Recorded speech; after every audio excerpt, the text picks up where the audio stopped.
There are increasing concerns tonight about cybersecurity in the wake of that huge data breach at credit monitoring company Equifax. In fact, one expert from Google says no one is safe.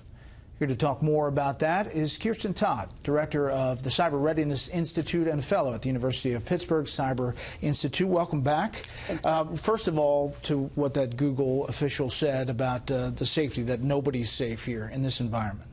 So I think it's not an either or. I mean, what Heather Atkins talks about is the idea that technology alone isn't going to keep us safe, which is absolutely true.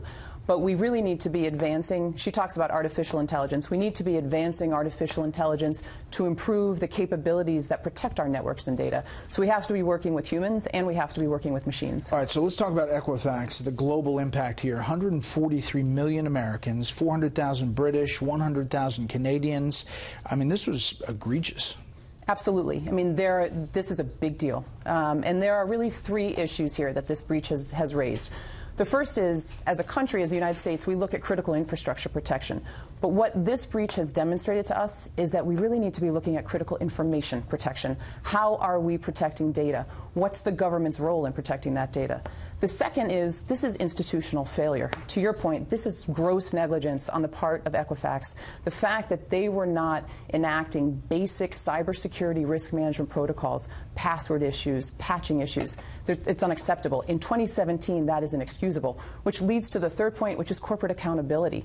Who is responsible? As long as we fail to identify an individual within an enterprise who's responsible for cyber risk management, we're never going to have the accountability. And where's the board of directors? A number of states' attorneys general are already looking at filing suits. I want to ask you about what people need to be doing to, if they're one of the 143 million, if they don't know, what do they need to do to protect their credit? So the first is to freeze credit reports, and there are also ways for them to look at their credit reports online.